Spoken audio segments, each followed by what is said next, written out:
Halo Margareta, senang bertemu dengan kamu. Sebelumnya, Ibu mau bertanya, apakah Margareta sudah pernah melakukan konseling individu? Belum pernah, Bu. Oke, Ibu akan menjelaskan sedikit mengenai konseling individu ini. Jadi, konseling individu ini merupakan proses bantuan yang dilakukan agar Margareta sebagai klien di sini dapat mencari jalan keluar dari permasalahan yang ada. Dan dalam konseling individu ini kami punya asas-asas. Yang pertama itu asas kerahasiaan, di mana kami sebagai konselor itu menjadi tempat penyimpanan semua masalah yang diutarakan oleh konseli atau klien, dan kami akan menjaga kerahasiaan itu, jadi tidak perlu khawatir. Kami mempertanggungjawabkan hal itu. Jadi itu sedikit penjelasan mengenai konseling individu. Oke. Dan bagaimana kabar Margareta hari ini? Tidak baik, Bu. Mengapa kabar Margareta tidak baik? Ada masalah? Saya merasa sedih dan saya merasa kurang percaya diri, Bu. Bisa Margareta ceritakan apa yang menjadi penyebab perasaan itu muncul? Ibu mau mendengarkan sejauh mana perasaan itu mengganggu Margareta. Ibu janji tidak akan cerita kepada siapa-siapa. Sesuai dengan aturan konseling yang ada, semuanya itu sudah dijaga kerahasiaannya. Oke, Bu. Saya mau menceritakan bahwa saya seringkali merasa tidak percaya diri ketika berbicara di depan orang. Dan saya juga sering merasa gemetaran kalau disuruh presentasi di depan dan ketika dosen saya menanyakan pertanyaan. Bukan hanya di depan umum, tapi seringkali ketika saya duduk dan orang bertanya pun saya sudah merasakan bingung untuk menjawab apa, karena saya bingung dan saya merasa bahwa saya akan menjadi pusat perhatian. Itulah sebabnya kenapa saya jadi orang yang pendiam dalam kelas, jarang berbicara, jarang bertanya, jarang berinteraksi di kelas. Oke, apakah yang Margareta lakukan ketika perasaan atau merasa tidak percaya diri tampil di depan orang banyak? Saya seringkali diam dan bingung, tidak tahu apa yang harus saya lakukan, karena saya selalu berpikir bahwa segala sesuatu yang saya lakukan harus sempurna, karena tidak boleh ada sedikit pun kesalahan yang saya lakukan, padahal saya tahu bahwa tidak mungkin saya bisa lakukan apa yang saya pikirkan. Oke, kalau begitu yang menjadi permasalahan Margareta di sini adalah kamu memiliki kepercayaan diri yang rendah atau minderan karena kamu juga sulit merasa terbebani tampil di depan banyak orang, dan mungkin ketika tampil di depan banyak orang kamu takut ditertawakan dan kamu gugup ketika tampil di depan banyak orang dan menjadi pusat perhatian. Apakah benar seperti itu? Iya, Bu, apalagi kalau saya disuruh untuk mengungkapkan pendapat saya atau mau menjawab pertanyaan orang, saya rasa susah sekali untuk percaya diri karena saya takut dan saya gugup sekali, Bu. Saya juga bingung harus bagaimana untuk percaya diri di depan umum, Bu. Oke, Margareta, bagus sekali kamu sudah tahu apa yang menjadi permasalahan kamu sekarang ini, apa yang kamu alami.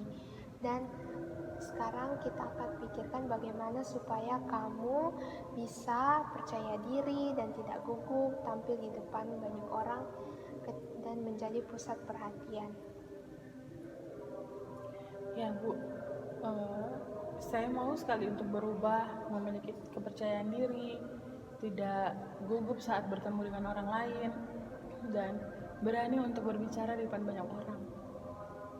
bagus juga kerinduan kamu untuk berubah, dan ibu juga senang mendengarnya kalau kamu mau berubah.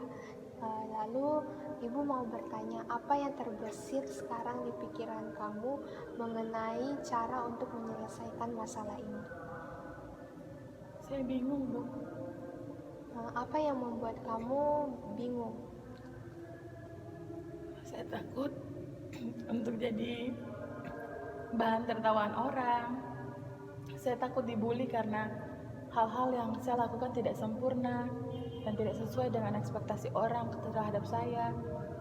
Dan saya juga selama ini merasa bahwa diri saya ini tidak berguna. Saya merasa minder karena saya tahu dan saya merasakan bahwa diri saya ini tidak ada apa-apanya. Itulah sebabnya saya merasa sering sekali ketakutan dalam kehidupan saya.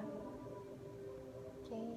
Apakah ketika kamu tampil di depan banyak orang dalam situasi santai maupun di dalam pembelajaran, itu misalnya dalam presentasi kamu mempersiapkan hal itu dengan baik dan berusaha melakukannya dengan baik? Belum, Bu. Oke. Margareta, kamu belum mencoba, tetapi kenapa kamu sudah berpikir negatif duluan begitu? Orang yang sedang bicara di depan kamu juga ini juga pernah mengalami hal yang sama seperti kamu. Ibu juga merupakan korban bullying, dan pada saat itu juga ibu juga merasakan rasa tidak percaya diri, minderan, dan menganggap diri ibu itu tidak bisa apa-apa. Dan jika ibu memposisikan diri juga di posisi kamu, pasti juga ibu akan berpikir seperti itu. Tetapi ada yang ibu mau ingatkan untuk kamu. Ibu harap ketika apa yang ibu katakan ini, saran-saran ibu kamu boleh dengar, dan kamu boleh jadikan ini sebagai alat untuk kamu menemukan solusi kamu sendiri untuk memecahkan permasalahan kamu.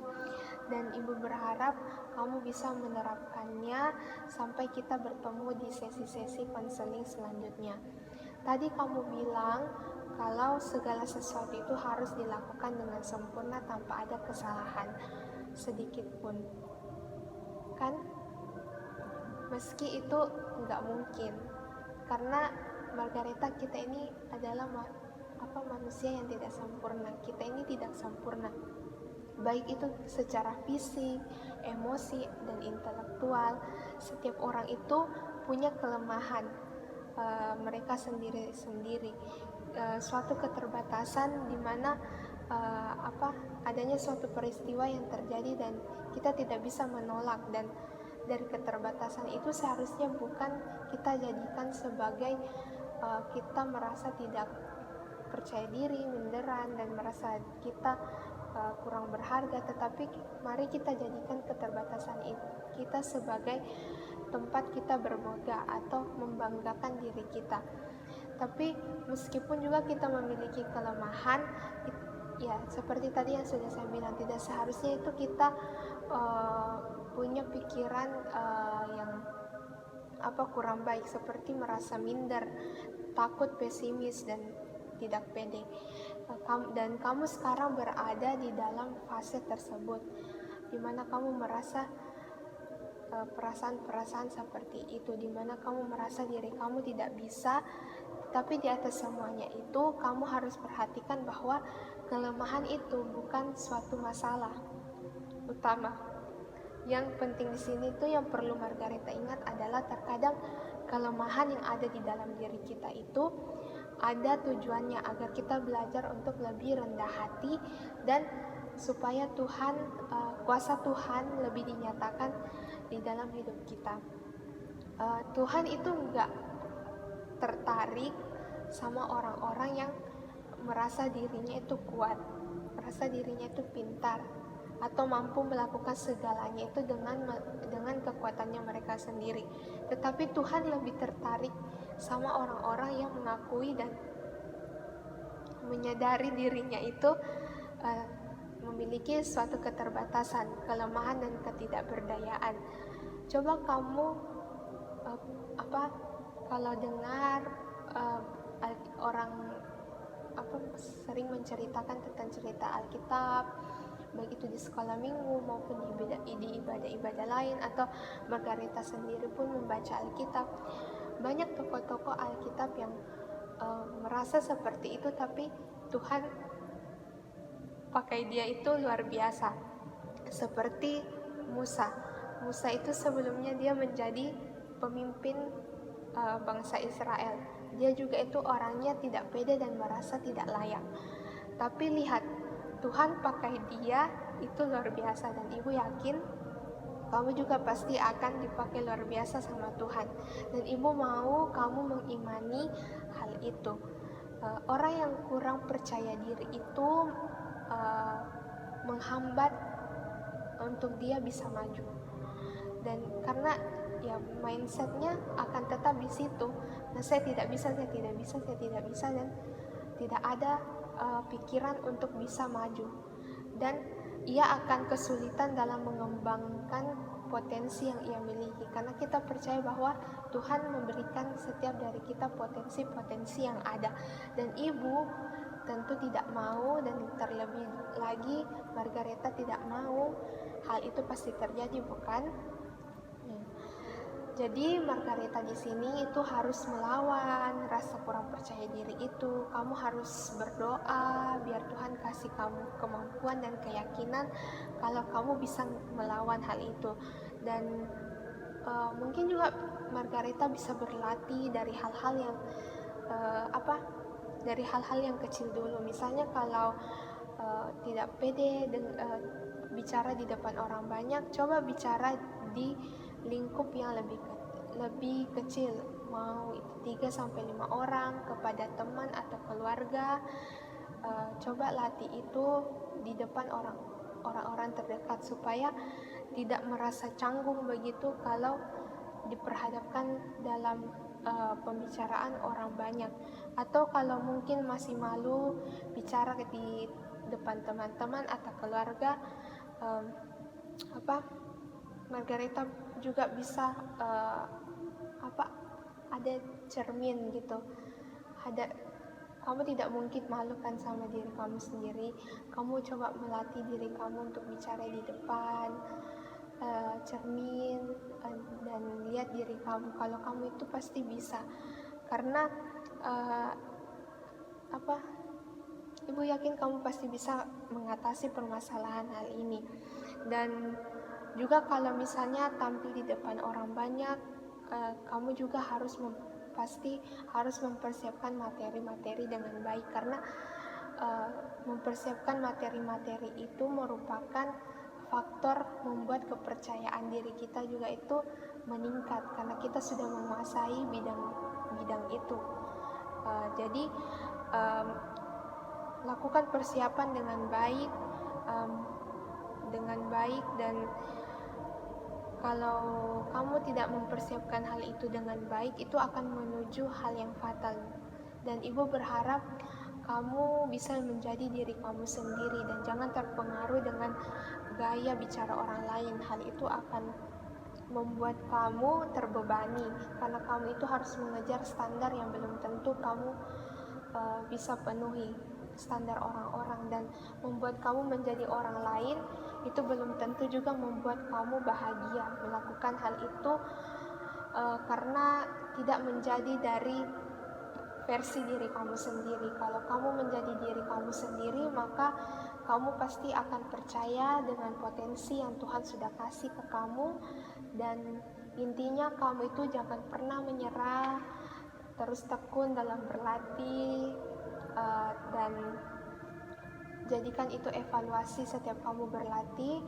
Dan ibu sarankan juga kamu mencari mentor yang baik, mentor yang bisa membantu kamu dalam berlatih berbicara di depan banyak orang, yang bisa kasih kamu hal-hal yang dibutuhkan atau hal-hal yang harus dikuasai untuk bisa berani bicara di depan orang banyak. Terima kasih Ibu untuk sarannya.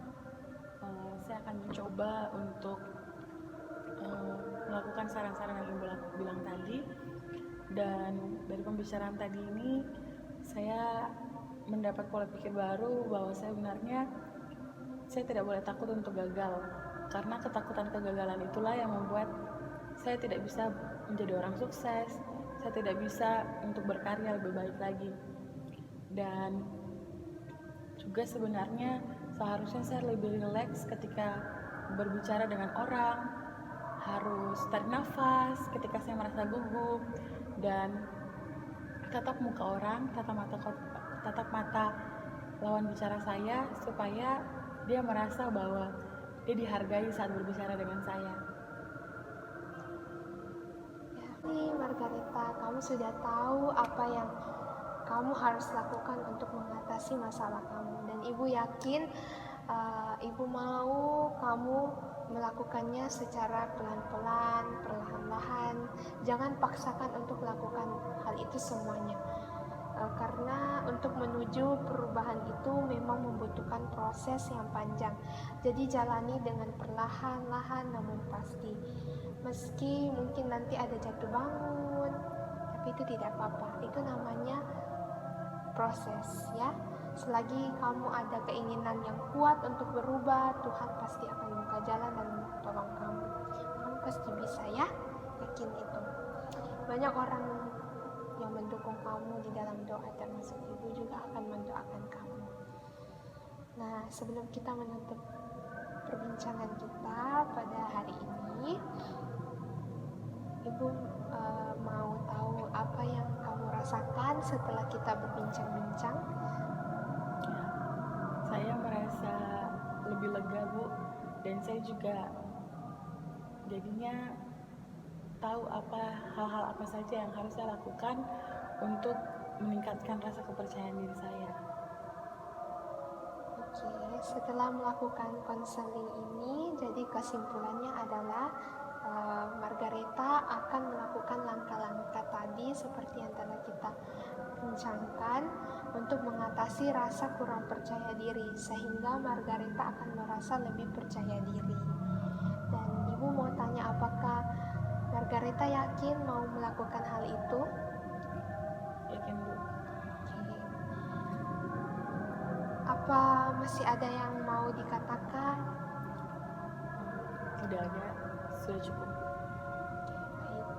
Kalau begitu kita tutup pembicaraan kita pada hari ini. Saya mengucapkan terima kasih banyak buat Margareta yang sudah mau membagikan apa yang menjadi pergumulannya, serta sudah mau bersama-sama memikirkan bagaimana mencari jalan keluar itu. Terima kasih ya, sekali lagi Tuhan memberkati.